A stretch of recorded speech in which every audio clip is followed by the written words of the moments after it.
My wife and I decided to relax on an expensive vacation, but when I walked into her room, I saw her relaxing with another man in bed. Now I will tell you how it all happened. The Maldives had always been a dream destination for us. Emily and I had talked about visiting for years, imagining the crystal-clear waters, the pristine beaches, and the sheer relaxation we would find there. After months of planning, we finally arrived, greeted by the warm sea breeze and turquoise horizon that stretched endlessly before us. It was like stepping into a postcard. Our resort was as luxurious as we'd hoped, with a private villa perched over the water, the kind where you could look down through the glass floor and see the fish swimming below, and where a private deck allowed you to dive straight into the ocean from your room. We marveled at the breathtaking beauty around us, and for a moment, I thought this was exactly what we needed. A break from the stresses back home, a chance to reconnect and unwind. The first couple of days went perfectly. We spent our time snorkeling, exploring the coral reefs, and indulging in long dinners under the stars. I felt closer to Emily than I had in years, like we were rediscovering the spark that had dimmed over time. Our conversations flowed more easily than they had in months, and I found myself wondering if this vacation was just the thing to reignite the magic that once defined our relationship. On the third day, I signed up for a session of jet skiing. It was something I'd always wanted to try, and Emily, never much of a thrill seeker, decided to stay back at the villa to catch up on some reading. She assured me she'd be fine and even suggested I take my time. It was a bit unusual for her to encourage me to be away, but I didn't think much of it then. After all, we were both here to relax in our own ways. The exhilaration of racing across the open sea was incredible.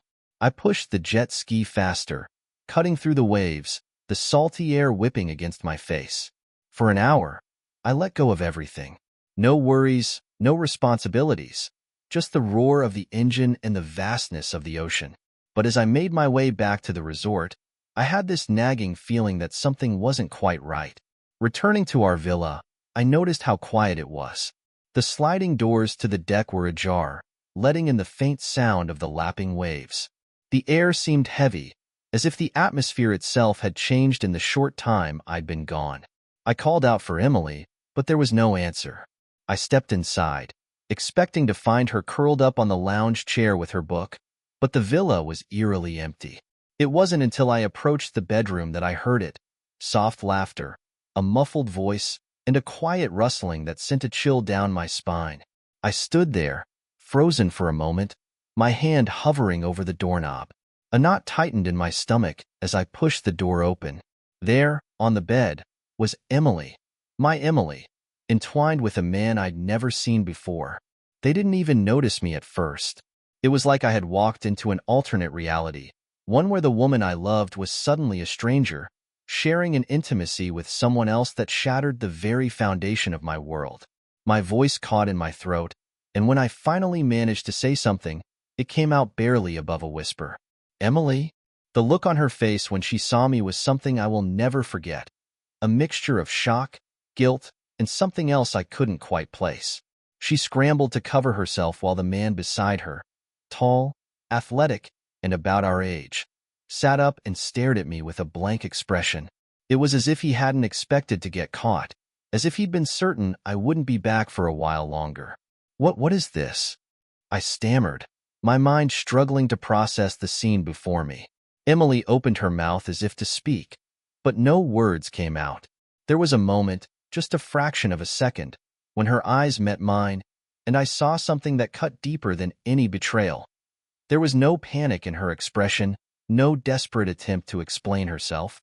Instead, there was almost a hint of relief. That look pierced me like a knife.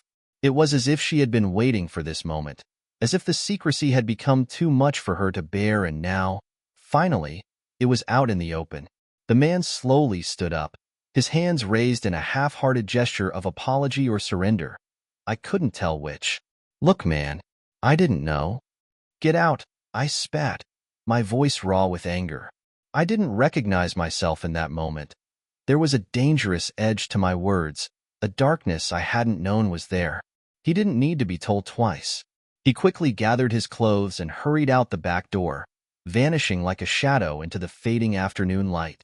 Now, It was just Emily and me, and the unbearable silence that stretched between us. I felt like the ground beneath me had disappeared, like I was falling and there was nothing to hold on to. Why? I finally managed to ask, though I wasn't sure I wanted to hear the answer. Emily sat on the edge of the bed, her face pale, her hands clutching the sheets tightly. I'm sorry, she whispered, her voice trembling. I didn't mean for you to find out this way. It wasn't an answer. Not really.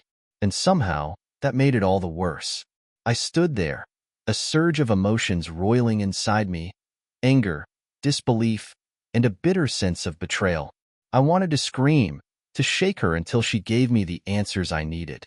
But I couldn't. I felt paralyzed, as if the weight of her betrayal had pinned me to the floor. How long, Emily? I asked, my voice breaking. It was a simple question, but it carried the weight of our entire marriage behind it. How long has this been going on? She looked up at me, her blue eyes glistening with tears. It's not what you think, she began, but the words felt hollow, rehearsed, as though she had prepared them for just such a moment. It was a mistake, a stupid mistake. It didn't mean anything. Don't give me that. I cut her off, the rage finally breaking through. I saw you, Emily. I saw everything. You don't do something like that if it doesn't mean anything. She winced as if my words had physically struck her. It was just once, she said, her voice barely a whisper. He's someone I met here, at the resort. We started talking and, I don't know, it just happened. Her eyes fell to the floor, unable to meet my gaze. I tried to make sense of it. A stranger she met at the resort?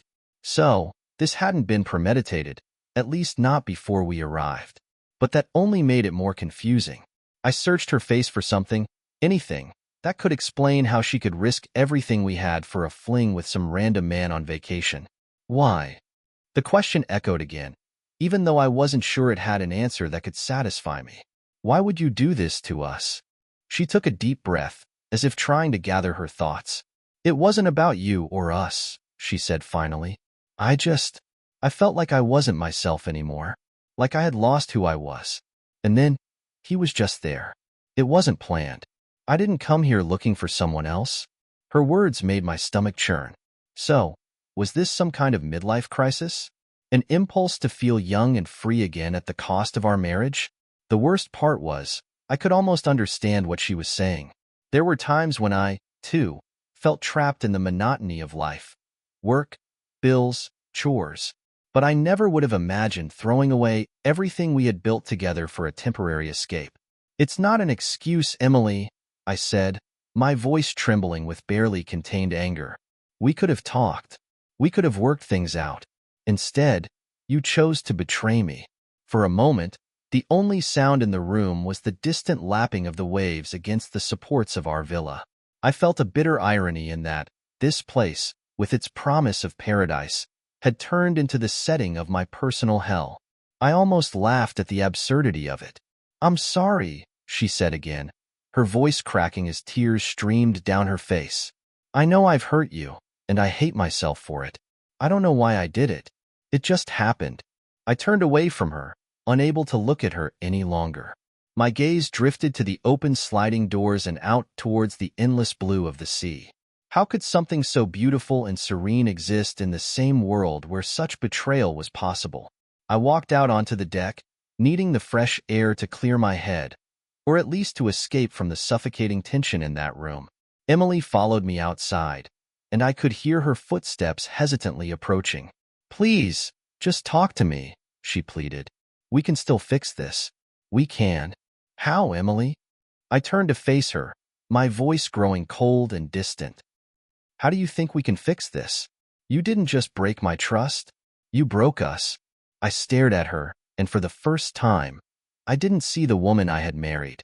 I saw a stranger, someone I couldn't recognize. Her face twisted with grief, but there was also something else, something that looked a lot like frustration. Do you think this has been easy for me? She said suddenly, a hint of defiance creeping into her voice. Do you think I wanted things to turn out this way? I've been trying to figure myself out for months. And you didn't even notice. You didn't see that I was unhappy. Her words hit me like a slap across the face. So, this is my fault? I asked, incredulous. You think I drove you to cheat because I wasn't attentive enough? Because I didn't read your mind and know that you were, what? Restless? Unfulfilled? I'm not saying it's your fault, she replied, but I could hear the hesitation in her voice. But you've been so distant, so caught up in your own world. It felt like you were just going through the motions, like I was just there, existing alongside you, but not really with you. I took a step back, the deck railing pressing into my back. And you didn't think to talk to me about it?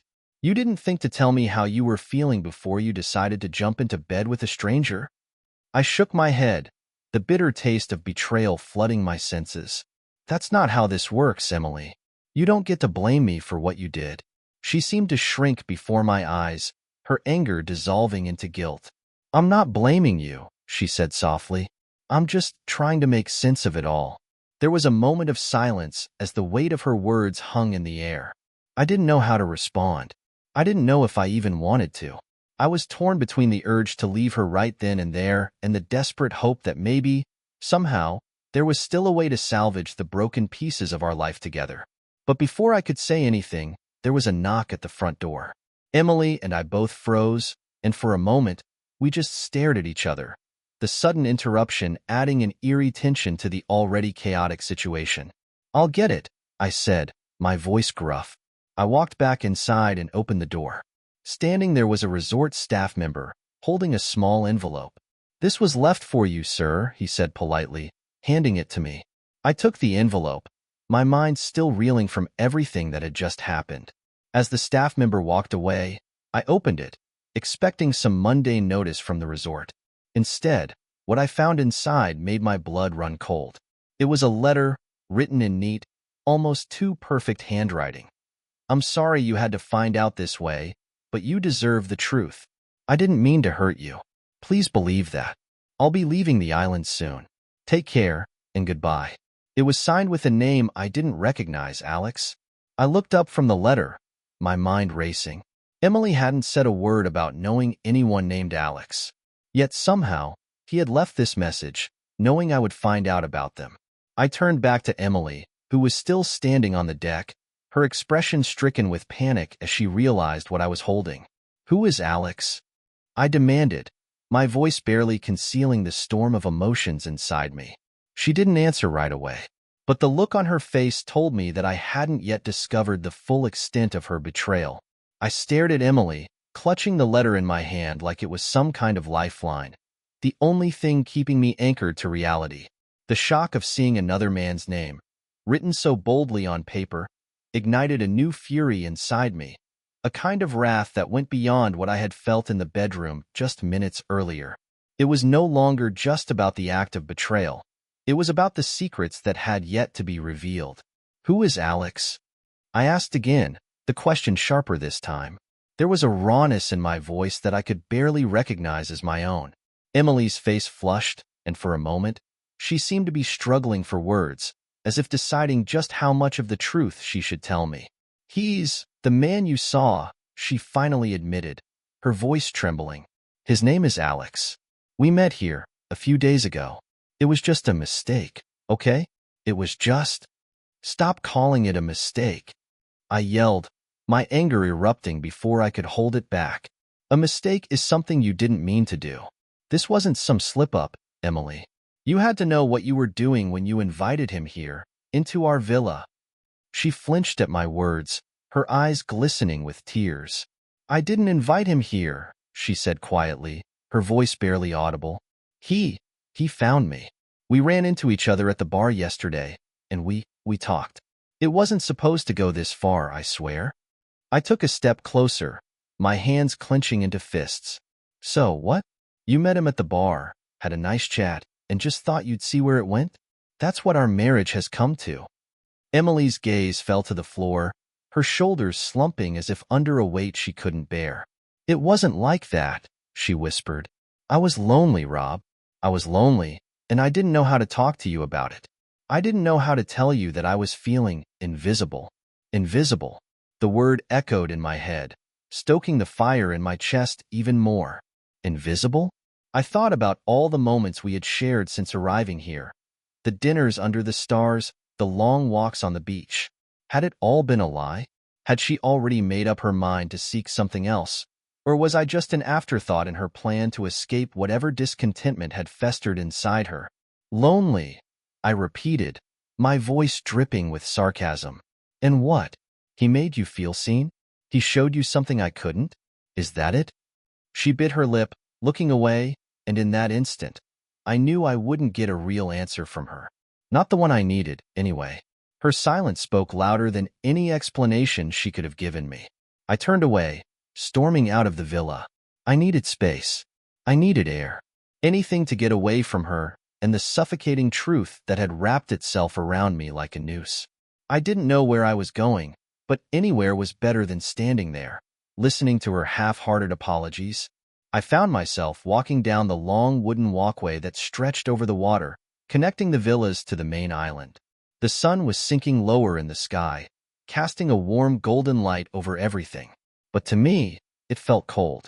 Even the beauty of this place seemed hollow, like an elaborate facade masking something ugly beneath the surface. As I reached the shore, I saw him. Alex. He was standing near the beach bar, his back to me, talking casually to another guest. There was an easiness in his posture, a kind of relaxed confidence that made my blood boil. How could he look so calm, so indifferent, when he had just ripped my life apart? I didn't even realize I was moving toward him until I was just a few feet away. He turned as I approached, and for a moment, a look of recognition crossed his face. But instead of surprise or guilt, there was a kind of resigned acceptance in his eyes, as if he had been expecting this encounter all along. "You must be Rob," he said, his tone irritatingly even. "Look, I'm sorry, man.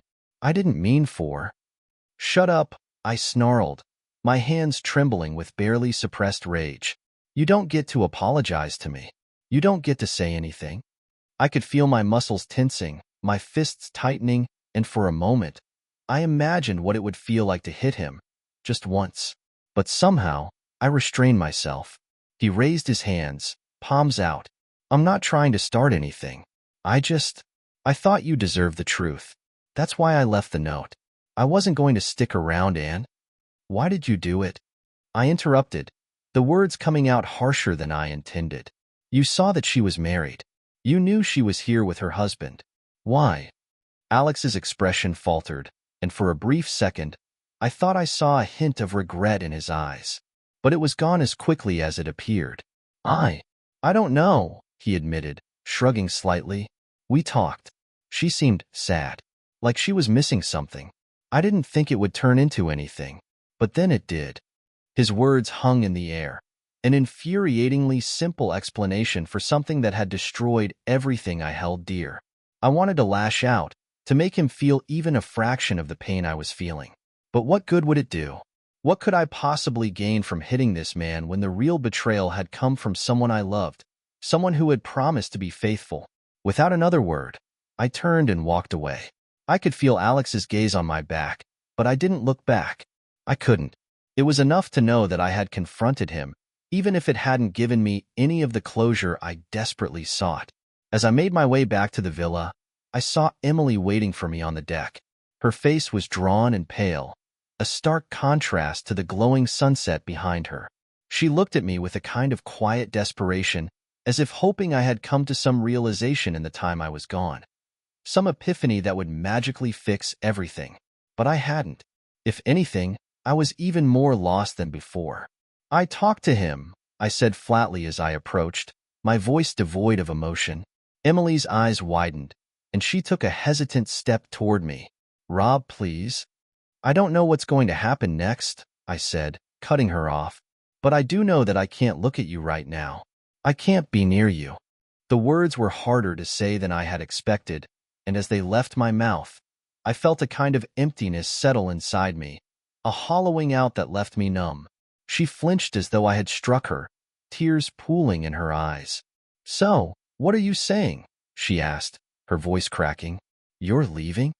I turned away, my gaze fixed on the horizon, where the last sliver of the sun was sinking below the water. "I don't know," I whispered, barely audible. I just need time. And with that, I walked past her, into the villa to gather my things, leaving her standing there alone on the deck. I wandered aimlessly around the island, unsure of where to go or what to do. The path leading away from the resort twisted through a grove of palm trees, their shadows stretching long in the dim light of early evening. As the darkness deepened, I found myself drawn to the beach, where the rhythmic sound of the waves provided a strange comfort. I sat down on the sand, staring out at the ocean, the vast expanse seeming to mirror the emptiness inside me. How had it come to this? I kept asking myself that question over and over, replaying the events of the last few hours in my mind. But no matter how many times I turned it around, there was no answer that made sense, no revelation that would explain why the woman I thought I knew had done something so unthinkable. I wasn't sure how long I sat there, just lost in my thoughts, before I heard footsteps approaching from behind. I tensed, half expecting to see Emily, but when I turned, it was someone else, a middle-aged man with graying hair and a kind face. He wore the resort's staff uniform and carried a lantern that cast a warm glow on the sand. "Sir, are you all right?" he asked gently. "It's getting late, and we're doing a final sweep to make sure everyone is safe." "I'm fine," I muttered, though the lie felt as bitter as the taste in my mouth. "Just needed some air." The man nodded, his expression understanding. "I've seen many people come here over the years," he said, his voice soft and calm. "Some come for the beauty, some for the adventure, and others come to escape." His words struck a chord, and I found myself involuntarily clenching my jaw. "What's that supposed to mean?" I asked, a little harsher than I intended. He gave a small, apologetic smile. "Nothing, sir. It's just, you looked like someone who could use a bit of company." He hesitated for a moment, then added, "If you don't mind me asking, is there anything I can help you with?" I nearly scoffed at the absurdity of the question. How could anyone help me with this? But there was a sincerity in his voice that made me pause, and for reasons I didn't fully understand, I found myself talking to him. "My wife, she betrayed me," I said, the words feeling foreign and heavy as they left my mouth. "I caught her with someone else, right here, on what was supposed to be our dream vacation." The man's eyes flickered with sympathy. He took a seat on the sand a few feet away, setting the lantern down between us. "I'm sorry to hear that," he said simply. "It's not an easy thing to go through, especially in a place like this, where everything is supposed to be perfect." I let out a bitter laugh. "Perfect," I repeated, shaking my head. "This place is just a pretty backdrop for a nightmare. It doesn't mean anything." He nodded, his gaze drifting to the ocean. "Maybe," he said, "but sometimes even a place like this can help you see things more clearly." He paused, as if choosing his words carefully. "Have you spoken to her? Asked her why?" "I've asked," I replied, my voice rough. "She doesn't have a real answer. Just excuses. Loneliness. Feeling invisible. Like somehow that justifies what she did." The bitterness in my tone was unmistakable. The man was silent for a moment, as if weighing his response. "I'm not trying to excuse her actions," he said slowly, "but sometimes people do things not because they don't care, but because they're afraid they've lost themselves. It's not right, but it happens." "Are you saying it's my fault?" I snapped, anger flaring up once more. "No," he replied calmly, meeting my gaze. "I'm saying that sometimes there's more to the story than we realize, but only you can decide if it's worth understanding or if it's too late." His words hung in the air, unsettling me in a way I hadn't expected. There was a truth in them, one I wasn't sure I wanted to face. But before I could respond, the man stood up, picking up the lantern. "I'm sorry if I overstepped," he said. "I'll leave you to your thoughts. If you need anything, just let the staff know." With a nod, he turned and walked back toward the resort, leaving me alone once more. I sat there for a while longer, letting the night envelop me. His words echoed in my mind, stirring up memories of the past few months, moments that I had dismissed at the time but now took on a different meaning. Had there been signs that I missed? Had Emily been trying to reach out to me in ways I didn't understand? My thoughts were interrupted by the sound of my phone vibrating in my pocket. I pulled it out, expecting some meaningless notification. But when I saw the screen, my heart sank. It was Emily. For a long moment, I just stared at the phone, my finger hovering over the decline button. I didn't want to hear her voice, didn't want to be drawn back into the web of confusion and pain. But a part of me, some stubborn, foolish part, needed to know if there was more to this story than I had seen. With a resigned sigh, I answered, "Rob?" Her voice was shaky, hesitant. "What do you want, Emily?" I asked, my tone flat. I need to talk to you," she said, and I could hear the urgency in her voice. "Please, can you come back to the villa? It's important." I hesitated, my instinct telling me to refuse, to stay away. But the uncertainty in her voice was different this time. Less desperate, more sincere. Against my better judgment, I agreed. "I'm coming," I said shortly and hung up. When I arrived at the villa, Emily was waiting for me, standing by the sliding doors that led out to the deck. She looked different somehow, her eyes red from crying but also determined, like she had something she needed to say no matter the cost. "I know you don't want to hear this," she began, her voice barely above a whisper. "But I have to tell you the truth, all of it." I crossed my arms, bracing myself. "Go on." Emily took a deep breath. "Alex wasn't just some random guy I met here," she admitted, her voice trembling. "I knew him before. We met months ago, back home." The ground seemed to shift beneath me. "You what?" I asked, struggling to keep my voice steady. "So this wasn't just some vacation fling? You've been seeing him for months?" "No," she said quickly, shaking her head. "It wasn't like that. We met a few times, at a mutual friend's party. Nothing happened back then, I swear. But when I saw him here, it was like everything just came rushing back. The loneliness, the doubts. It made me feel things I shouldn't have felt. I could feel my chest tightening, anger bubbling up anew. So, what? You just picked up where you left off? Is that what you're telling me?" "It wasn't planned, Rob," she cried, tears spilling over once more. "I didn't come here looking for him. I didn't expect any of this. But when I saw him, I was weak. I was confused." "Confused," I repeated, the word bitter in my mouth. "So you let him back into your life, and into our bed." Emily shook her head furiously. "It wasn't like that," she whispered. "I don't even know how to explain it. I don't have a good excuse, Rob. I don't. I just know that I'm sorry. I'm so sorry." The enormity of it all hit me like a wave, and I stumbled back, leaning against the door frame for support. "You lied to me, Emily," I said quietly. "You lied about everything." She stepped closer, reaching out with trembling hands. "I was lost," she whispered. "I thought, maybe if I did something reckless, something crazy, I could feel alive again. But all I did was ruin everything." The sadness in her eyes was real, but so was the betrayal.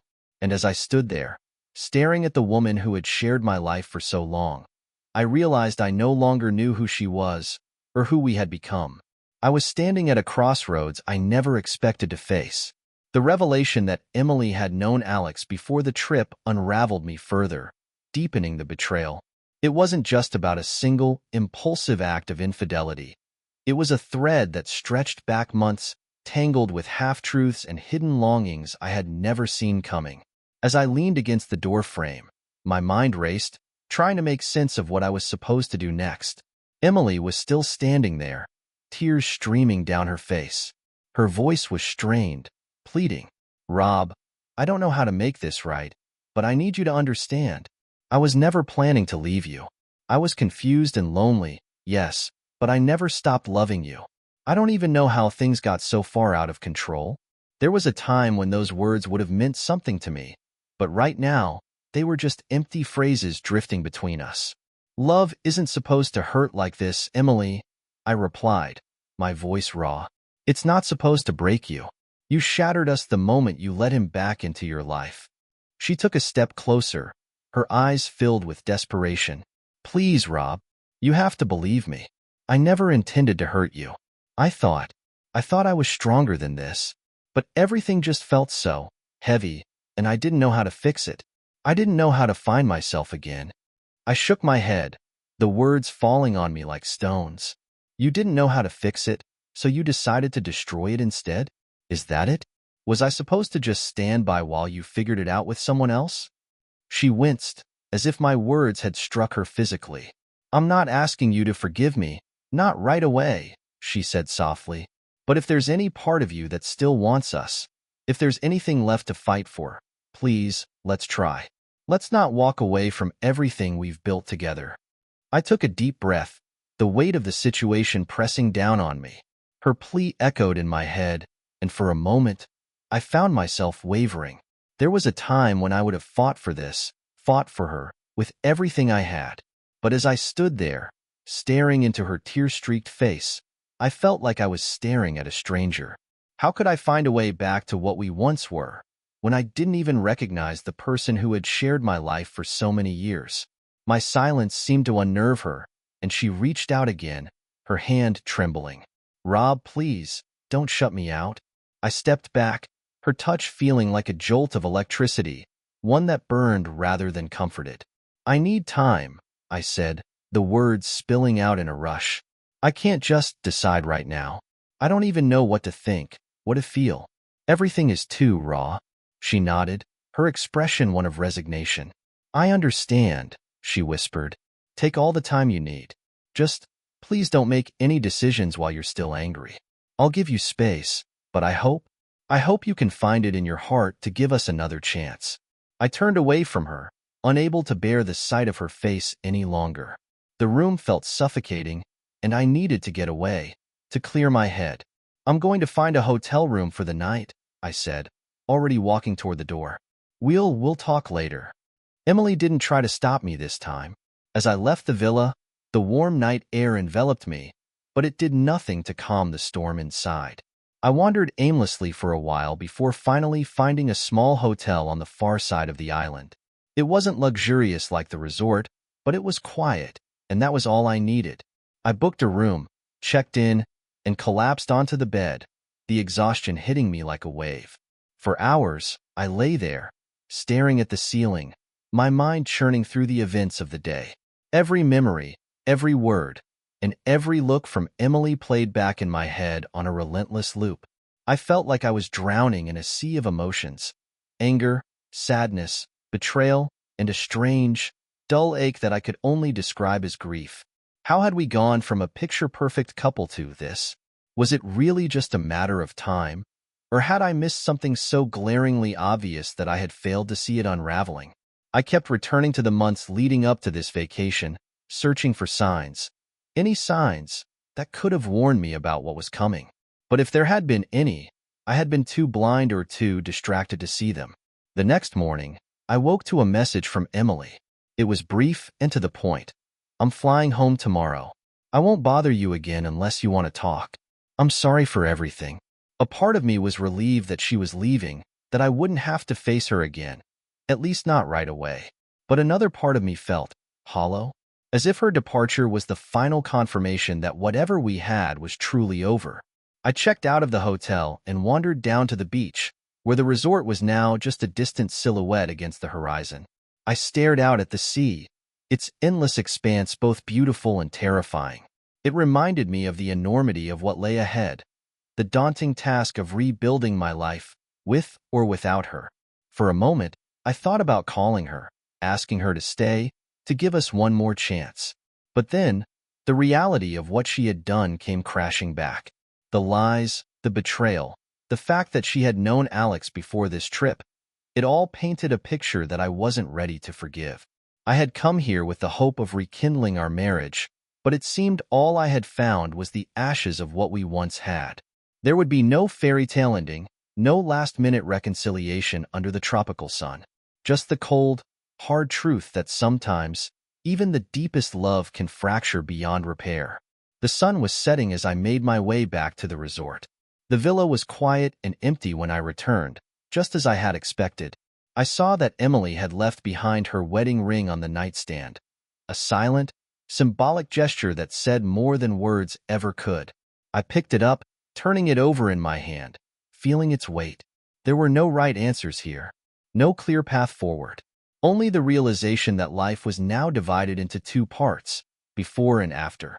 As I sat down on the bed, I placed the ring on the bedside table and whispered the only thing I knew for sure. Goodbye, Emily. And with that, I walked out of the villa for the last time, leaving behind not just the woman I thought I knew, but a part of myself I would never get back. Subscribe to the channel and like this story if you liked it. Turn on notifications so you don't miss new stories. Click on the playlist on the right to listen to previous stories. See you soon.